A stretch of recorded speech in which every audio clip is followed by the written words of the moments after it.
Antes de sumergirnos en la intensa historia de hoy, un rápido recordatorio.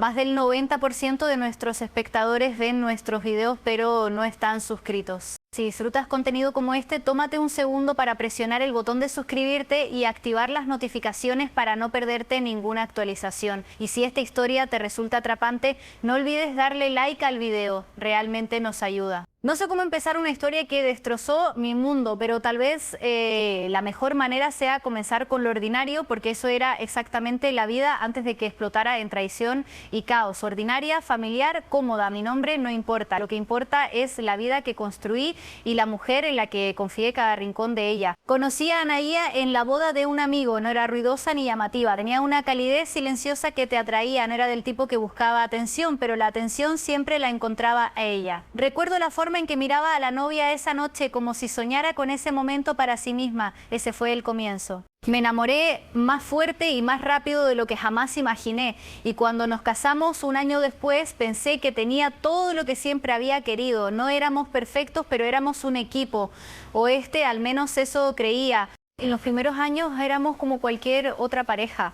Ambos trabajábamos duro. Ella es maestra, yo soy gerente de proyectos en una empresa constructora local. Cocinábamos juntos, planeábamos viajes de fin de semana por carretera y ahorrábamos cada rupia extra para algún día comprar un pequeño terreno y construir la casa de nuestros sueños. Esa era nuestra visión compartida, o eso pensé. Las cosas empezaron a cambiar lentamente, tan gradualmente que no lo reconocí al principio. Ella comenzó a quedarse despierta hasta más tarde por la noche, siempre ocupada con su teléfono, siempre riéndose de mensajes que no compartía. Lo noté claro, pero no la cuestioné. Ese fue mi primer error, confiar en ella más de lo que confié en mi propio instinto. Decía que solo estaba charlando con colegas que tenían un grupo donde discutían planes de clases y eventos escolares. Quería creerle, de verdad que sí, pero hubo momentos pequeños que comenzaron a acumularse, una sonrisa repentina que se desvanecía cuando yo entraba en la habitación, llamadas que terminaban demasiado rápido cuando yo aparecía, un cambio en su perfume, la forma en que de repente le importaba tanto su apariencia, incluso cuando solo iba a hacer mandados. Aún así, silencié cada duda. Me dije a mí mismo que estaba siendo paranoico, inseguro, posesivo, pero entonces llegó la noche que lo cambió todo. Estaba trabajando hasta tarde un jueves. Mi equipo tenía una fecha límite y le dije a Naya que estaría en casa a las 10, pero terminamos antes, así que decidí sorprenderla. Compré su chai favorito y algunos dulces del mercado cerca de nuestra casa. No le envié un mensaje. Quería ver su sonrisa cuando me viera en la puerta. Pero cuando entré no vi su sonrisa, la vi sentada en el sofá con las piernas recogidas, susurrando al teléfono como si tuviera miedo de que las paredes escucharan. Me quedé allí de pie durante un minuto completo observándola, viendo cómo su voz se volvía suave, cómo sus labios se curvaban en las comisuras, cómo reía de una manera que no había escuchado en meses, y entonces lo dijo, suave pero claramente: ya te extraño, no puedo esperar hasta mañana. No dejé caer la bolsa, no grité ni irrumpí furioso. Salí de la casa hacia atrás como un extraño, como un ladrón, tratando de no hacer ruido. Me senté en mi coche durante horas, dejando que todo se asentara en una sensación de entumecimiento que no sabía que existía. Esa noche no dormí, solo miré el techo, preguntándome cuándo la mujer que amaba se había convertido en otra persona. Al día siguiente no la confronté. Observé, presté atención, comencé a notar cada patrón.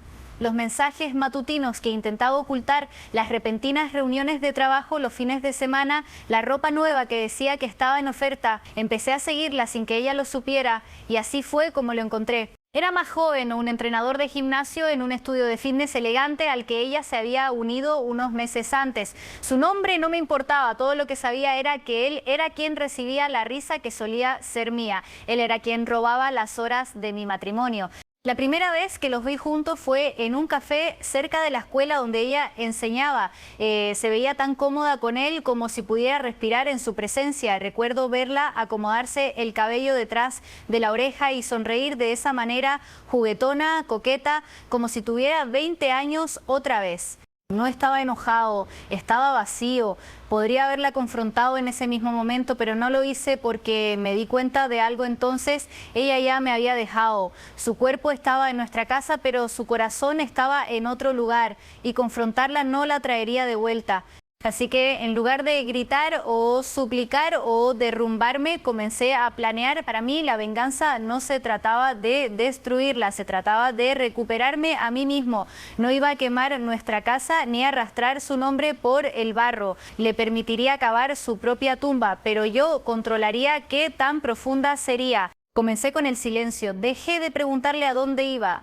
Dejé de preocuparme cuando salía tarde. Sonreía cuando ella sonreía y fingía que nada había cambiado. Eso la hizo más audaz. Dejó de ocultarlo. Se volvió descuidada. Y ese descuido era exactamente lo que necesitaba. Empecé a documentar todo, cada mensaje nocturno que enviaba mientras fingía dormir a mi lado, cada foto, cada lugar que visitaba cuando decía que estaba con sus colegas. Rastreé su teléfono, sincronicé sus mensajes y construí una carpeta de pruebas tan detallada que ninguna mentira podía sobrevivirla. Ella no tenía idea, pensaba que yo seguía siendo el mismo tonto confiado y eso fue lo que lo hizo tan fácil. Comencé a mover mi propio dinero en silencio, cambié contraseñas, actualicé documentos legales y preparé la casa para un futuro en el que ella no sería parte de él. Y entonces una noche hice la cena, su curry de pollo favorito con arroz y ensalada tal como le gustaba. Encendí velas, puse sus viejas canciones indie favoritas. Entró sorprendida, sonriendo, tal vez incluso un poco culpable. ¿Cuál es la ocasión?, preguntó. Sonreí y dije, solo quería pasar tiempo con mi esposa. Se sonrojó, besó mi mejilla y se sentó. Hablamos como en los viejos tiempos. Ella reía, yo reía, pero en el fondo no estaba escuchando. La estaba estudiando, memorizando la forma en que mentía sin parpadear, la forma en que fingía que todavía éramos algo real. Y entonces, justo antes del postre, le entregué un pequeño sobre. ¿Qué es esto?, preguntó. Dentro había fotos, docenas de ellas. Ella y el entrenador. Ella en su apartamento, ella en el café, ella sonriendo a alguien que no era yo. Su rostro cambió, se le fue todo el color. Me miró con la boca entreabierta tratando de encontrar la mentira correcta. No la dejé hablar. Me levanté, la miré a los ojos y dije, eres libre de estar con él, pero no vas a llevarte mi dignidad ni mi hogar. Mañana encontrarás los papeles del divorcio en tu escritorio. No voy a pelear ni gritar, pero no esperes simpatía. Y entonces me fui, no de la casa, del matrimonio, pero mi venganza aún no estaba completa. Eso era solo el comienzo. Tenía un plan final, algo que dejaría una marca permanente, no en su cuerpo, no en su mente, sino en todo su futuro. Y cuando termine entenderá exactamente lo que significa traicionar a alguien que le dio todo. Ella no se fue al día siguiente. Eso me sorprendió. Esperaba que se fuera furiosa a negar todo, a empacar sus cosas y correr hacia él. Pero no lo hizo. En cambio lloró. No fuerte, no con desesperación, solo lágrimas silenciosas que me hicieron preguntarme si eran por lo que perdió o por haber sido descubierta. No le hablé durante días. Me mudé a la habitación de invitados. Vivíamos como extraños, atrapados en una casa llena de fantasmas. Pero no había terminado, todavía no. Necesitaba asegurarme de que cuando se fuera no lo hiciera con ventaja. Verás, había pasado años construyendo una reputación en mi empresa. Era confiable, respetado y sabía que su mundo era pequeño. Personal, escolar, padres, colegas, todos me conocían como su esposo devoto, personas que creían en la imagen que pintamos.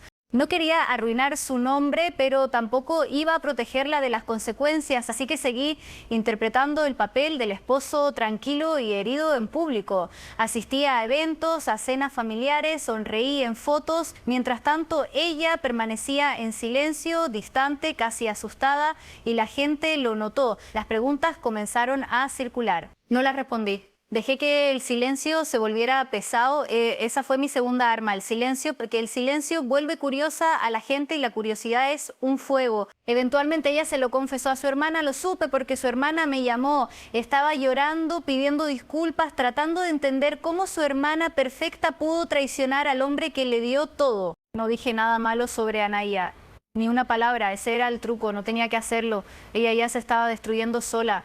Supe por esa llamada que Anaya había terminado con el entrenador. Aparentemente él no estaba tan interesado en construir una vida como en robar algunas noches apasionadas. Una vez que ella comenzó a desmoronarse emocionalmente, él se distanció. Ella lo llamaba demasiado, hacía demasiadas preguntas, tal vez incluso exigía un futuro. Él la dejó en visto así de simple. y ahora ella estaba atrapada en un limbo, sin esposo, sin amante, sin red de seguridad. Fue entonces cuando intentó recuperarme, volvió a cocinar como antes, limpió la casa, arregló mi ropa, dejó pequeñas notas, espero que tengas un buen día, la cena es tu favorita, pero todo se sentía actuado, mecánico, no había calidez en ello. Una noche se quedó en el pasillo con lágrimas en las mejillas y susurró: cometí un error, me perdí, extraño lo que éramos. La miré directamente a los ojos y dije: ya no existimos. Y pasé junto a ella. En ese momento supe que eso dolió más que cualquier bofetada, pero no había terminado, había una capa más en todo esto. Habíamos estado ahorrando para una casa durante años, ese dinero, cada centavo estaba en una cuenta conjunta y mientras ella estaba ocupada pasando tiempo con otra persona, yo había estado protegiendo nuestras finanzas. 2 semanas antes de confrontarla, moví la mayor parte de los ahorros a una cuenta solo a mi nombre. También congelé nuestras tarjetas de crédito conjuntas. No quería venganza a través de la violencia o la crueldad, quería golpear donde importaba la estabilidad. Ella se había acostumbrado a la comodidad, no tenía idea de cómo manejar facturas o solicitudes de hipoteca o documentos legales. Yo siempre me había encargado de eso y ahora ella estaba a la deriva.